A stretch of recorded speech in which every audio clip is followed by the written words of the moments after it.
Nada me perturbe, nada me amedronte,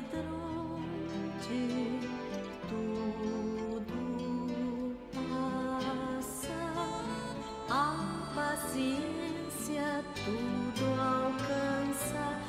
Novena a Santa Teresa d'Ávila. Com Santa Teresa, aprendemos que a oração é o caminho que devemos seguir para nos encontrarmos com Cristo, para vivermos com Ele uma profunda intimidade. A oração de contemplação nos faz conhecer toda a humanidade de Jesus e, a partir daí, experimentar um crescimento e uma maturidade para vivermos um matrimônio espiritual com o amado esposo. A oração de intimidade com Deus não é outra coisa senão um morrer quase total a todas as coisas do mundo, para alegrar-se só em Deus. Das obras de Santa Teresa d'Ávila, a grande doutora da Igreja, cujo aniversário de nascimento foi comemorado no dia 28 de março, o Caminho da Perfeição, é que mais pode auxiliar de forma prática àqueles que querem iniciar a vida de oração. A bibliografia de Teresa tem início com o Livro da Vida, um registro autobiográfico em que a santa revela os fenômenos místicos com que foi agraciada por Deus. Esta obra foi censurada pela Inquisição Espanhola, que não desejava que as carmelitas tivessem acesso a tais informações. Portanto, O Caminho da Perfeição era o primeiro escrito de Teresa que as monjas liam.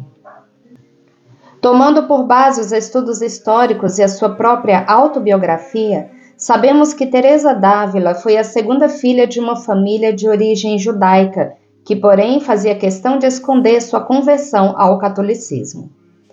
Teresa Sánchez de Cepeda d'Ávila e Almada nasceu em Ávila, Castela, em 28 de março de 1515. A infância feliz passada junto com irmãos e primos a deixa fascinada por romances de cavalaria.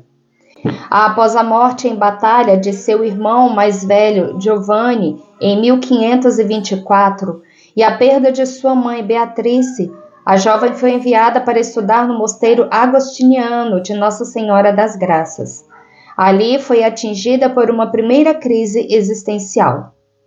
Teresa recebeu uma boa educação religiosa.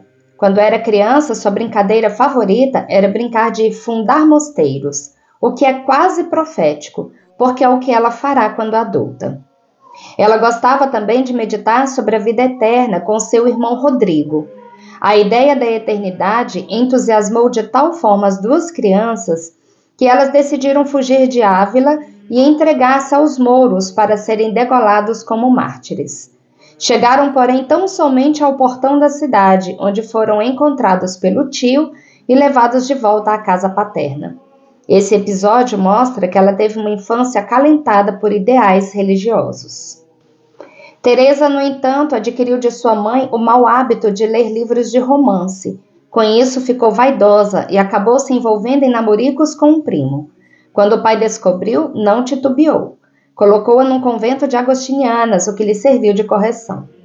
No convento, conheceu uma monja que, instigando-a à récita do Santo Terço, lhe ensinou a rezar novamente e fez renascer nela o ardor perdido na adolescência, a ponto de Teresa considerar a possibilidade de entrar na vida religiosa. Todavia, a santa tinha uma certa aversão à ideia de ir definitivamente para o convento e ainda desejava casar-se. Decidiu-se pela vida religiosa quando raciocinou que seu desejo maior era ir para o céu e que o melhor modo disso acontecer era se tornando monja. No entanto, seu pai queria que ela cuidasse da casa e dos irmãos menores. Assim, Teresa passou 2 anos obedecendo ao pai, mas quando percebeu que ele não lhe daria permissão, fugiu e, com 20 anos de idade, entrou no convento das Irmãs Carmelitas da Encarnação de Ávila, o famoso Mosteiro da Encarnação. A ordem carmelita, evidentemente, ainda não tinha sido reformada, pois quem faria a reforma seria a própria Teresa de Jesus. Naquele mosteiro viviam cerca de 200 monjas, as quais levavam uma vida muito pouco exemplar. Tendo que providenciar sua própria alimentação, as irmãs oriundas das classes mais inferiores tinham que pedir esmolas para não passar fome, enquanto as monjas mais abastadas gozavam de suas próprias rendas. Havia também um grande movimento de pessoas no convento que iam para o lugar somente para conversar com as religiosas. Tudo isso fazia com que se levasse uma vida muito pouco piedosa. Teresa entrou nesse convento e logo adoeceu. Essa doença desconhecida foi o seu caminho de salvação. O pai, vendo que ela não melhorava, tomou as rédeas da situação e decidiu levá-la para um tratamento com uma curandeira numa outra localidade. No caminho, seu tio deu-lhe o livro O Terceiro Abecedário Espiritual, do Frei Francisco de Osuna, a partir do qual Teresa começou a orar. O tratamento não deu certo e ela continuou doente. Decidiu voltar para o convento e lá piorou tanto que sofreu um paroxismo, passando 2 ou 3 dias em coma. Chegaram inclusive a abrir uma cova para ela. O pai, porém, não permitiu que ela fosse enterrada. De fato, Teresa saiu do coma e dias depois, as irmãs a surpreenderam engatinhando no chão do quarto e louvando a Deus. Após uma longa e difícil recuperação, Teresa abandonou a vida de oração. Nesse mesmo tempo, o seu virtuoso pai, ao contrário, passou a praticar com intensidade a oração. Gostava de conversar com a filha sobre a vida espiritual, e ela não tinha coragem de lhe contar que já não praticava sua oração íntima e pessoal, rezando somente a oração com o coro. Após a morte do pai, Teresa voltou decididamente à oração. Tinha o que chamava de determinada determinação. Em uma época na qual as mulheres eram tidas como fracas, como sexo frágil, ela, ao contrário, sempre foi uma mulher muito forte e decidida. Um belo dia rezava diante de uma imagem de Jesus sofredor, coroado de espinhos, flagelado e com as mãos atadas, e perguntou-lhe por que ele sofria tanto. Ao que ele respondeu, num dom místico extraordinário, que sofria por causa das conversas vãs travadas por ela no parlatório. A partir daí, Teresa se converteu. Estava com 40 anos de idade quando iniciou a sua vida mística. Após muitas dificuldades, Teresa recebeu licença para fundar um Carmelo pequeno, pobre e que recebeu o nome de Carmelo São José de Ávila. Ali nasce o movimento de reforma que receberá o nome de Carmelitas Descalças. Saiu do convento da Encarnação acompanhada de 4 monjas. Com a chegada de mais 8 monjas, fixou-se em 13 o número de religiosas do Carmelo Descalço. Naquela época, Santa Teresa estava nas sextas moradas, ou seja, já estava na fase da vida plenamente mística. As monjas viam que a Madre Priora tinha dons místicos e pediram que elas ensinassem a rezar. Foi assim que Teresa escreveu O Caminho da Perfeição. Os fenômenos místicos por ela vivenciados já haviam sido relatados no Livro da Vida, escrito para os confessores, para os homens letrados e espirituais da época. Ela viveu tempos terríveis, sem saber se aquelas manifestações místicas provinham de Deus ou de outras fontes. Isso se explica porque naquela época era grande a profusão de alumbrados, de mulheres pseudo-místicas e de farsantes. Os próprios confessores, muitos deles, não criam nos fenômenos místicos e aconselhavam Teresa a evitar essas coisas. Até que Jesus apareceu e dirimiu de vez as suas dúvidas. Ela foi também consolada por alguns confessores jesuítas e, sobretudo, por alguns homens santos, como São Francisco Borja e São Pedro de Alcântara, o qual foi essencial para que ela compreendesse que tudo aquilo era um dom de Deus. O Livro da Vida havia sido censurado pela Inquisição, pois o Santo Ofício não queria que as monjas tivessem conhecimento dos fenômenos místicos da Santa Madre, para não incentivá-las. Assim, o primeiro manuscrito do Caminho da Perfeição foi escrito para as primeiras 12 monjas do Carmelo de São José, num estilo muito tranquilo, bonito, familiar e desenvolto, porque ela tinha certeza de que não sairia dali. Ela chamava o Livro da Vida de O Livro e o Caminho da Perfeição de Livrinho. O Carmelo de São José floresceu em novas fundações e Santa Teresa, prudente que era, entregou o livrinho para um frei dominicano, seu amigo, e que também era inquisidor. Ele censurou e melhorou o livro, de modo que Santa Teresa o reescreveu. Embora haja duas versões do livro, a mais comum é a chamada oficial, pois foi revisada e reescrita pela própria santa. Eis alguns trechos selecionados que darão a tonalidade daquilo que a Santa Madre quer fazer quando aponta esse caminho de perfeição.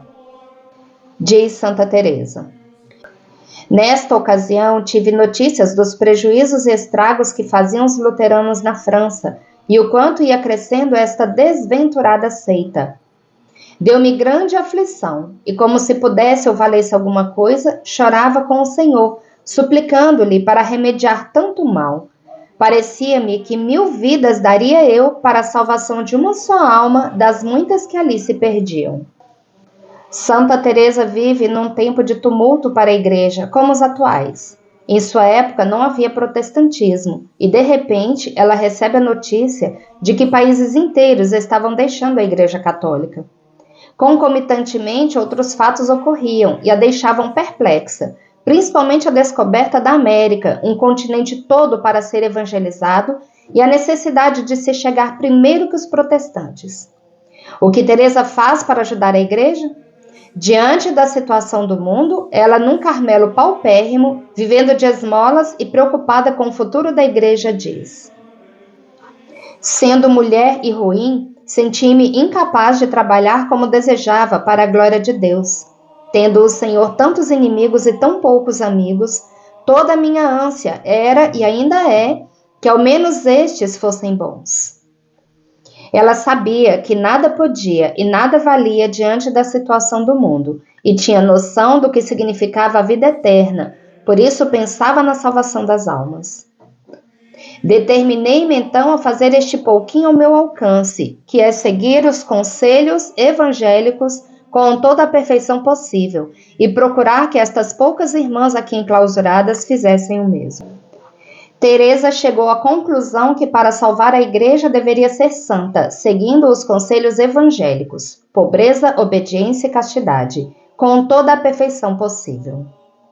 Ela compara as carmelitas a guerreiras, soldados defendendo um castelo. Teresa tem certeza de que sua oração é apostólica, move o mundo, e ela pode sustentar os grandes homens da época na defesa da fé. Já que de nada valemos, nem para um nem para outro, na defesa do nosso Rei, procuremos ser tais que nossas orações possam ajudar a esses servos de Deus, que à custa de tantos esforços se consolidaram com a ciência e a santa vida, e se empenham agora em combater pelo Senhor. Com as irmãs enclausuradas, portanto, iriam guerrear por Cristo. Tinham convicção de que a oração não é um mero passatempo, mas algo salvífico para a Igreja e para elas próprias. A oração de uma carmelita é capaz de converter um país. Pelo sinal da Santa Cruz, livrai-nos Deus nosso Senhor dos nossos inimigos. Em nome do Pai, do Filho e do Espírito Santo. Amém.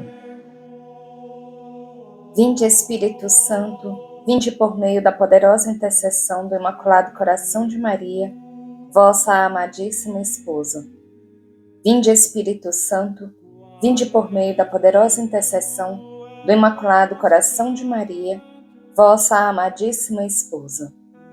Vinde, Espírito Santo, vinde por meio da poderosa intercessão do Imaculado Coração de Maria, vossa amadíssima esposa. Primeiro dia, a vida de Santa Teresa de Jesus. Santa Teresa de Jesus nasceu em um lar cristão, como vimos, e desde criança foi chamada a viver só para Deus. O pai era um homem muito caridoso com os pobres e piedoso com os doentes. Ninguém jamais o viu murmurar ou praguejar. Sua mãe, devota de Nossa Senhora, ensinou-lhe a recitar o rosário. Herdou também de sua mãe o gosto pela leitura de histórias de santos e também de histórias de cavalarias, histórias estas que influenciaram sua vida. Com a perda de sua mãe, tomou a Virgem Maria por mãe e, a partir de então, começou a entender as graças que o Senhor lhe concedia e o quanto a sua majestade queria que fosse toda dele. Esta descoberta a fez ofendê-lo ao invés de dar-lhe graças. Deixou-se encantar pelos prazeres do mundo, pela vaidade exagerada, pelas companhias dos primos e pelas conversas e entretenimentos levianos. A amizade com uma parenta foi-lhe transformando a tal ponto que quase nada lhe restou de sua inclinação natural para a virtude. Seus hábitos foram-lhe imprimidos. O pai, desgostoso com a situação e as suas companhias, colocou-o no convento das monjas agostinianas. No início foi difícil a adaptação, mas aos poucos foi encontrando com a sua essência, suas virtudes, e a cada dia foi renascendo no seu coração o amor a Deus e o desejo de nunca mais ofendê-lo. Acreditava que a sua majestade buscava incessantemente a melhor maneira de trazê-la a si. Dizia: bendito sejais, Senhor, que tanto sofrestes por mim.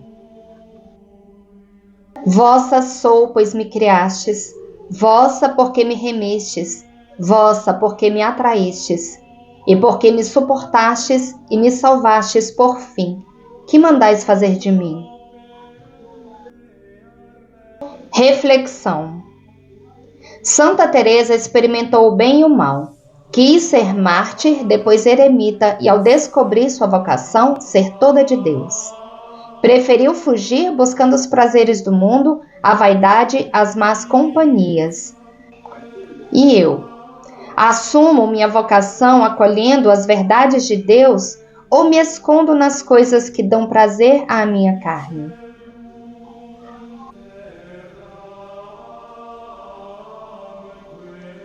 Mesmo vivendo daquela forma, Deus a livrou de se perder por inteira, pois a queria perto de si.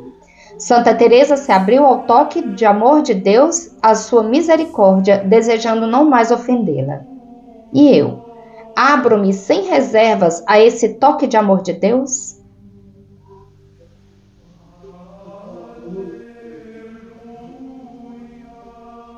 Oremos. Santa Teresa d'Ávila, vós que lutastes contra os desejos da carne para assumir o chamado de ser toda de Deus, fazei com que eu permita que o toque de Deus transforme o meu interior e desperte em mim o desejo de não mais ofendê-lo. Amém. Pai nosso que estais nos céus, santificado seja o vosso nome. Venha a nós o vosso reino. Seja feita a vossa vontade, assim na terra como no céu. O pão nosso de cada dia nos dai hoje. Perdoai-nos as nossas ofensas, assim como nós perdoamos a quem nos tem ofendido. E não nos deixeis cair em tentação, mas livrai-nos do mal. Amém. Ave Maria, cheia de graça, o Senhor é convosco. Bendita sois vós entre as mulheres, e bendito é o fruto do vosso ventre, Jesus. Santa Maria, Mãe de Deus, rogai por nós, pecadores, agora e na hora da nossa morte. Amém. Glória ao Pai, ao Filho e ao Espírito Santo, como era no princípio, agora e sempre, por todos os séculos dos séculos. Amém. Santa Teresa d'Ávila, rogai por nós. Em nome do Pai, do Filho e do Espírito Santo. Amém. Nada me perturbe, nada me amedronte, tudo passa, a paciência tudo alcança, nada te perturbe, nada te amedronte, tudo passa, a paciência tudo alcança, a quem tem Deus nada falta, só Deus basta, a quem tem Deus nada falta, só Deus basta.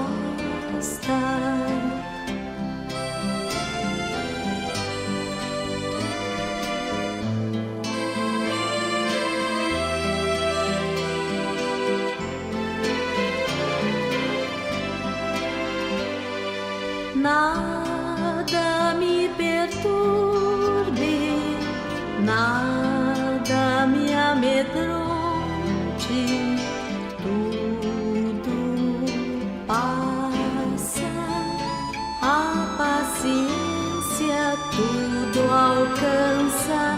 nada te perturbe, nada te amedronte, tudo passa, a paciência tudo alcança.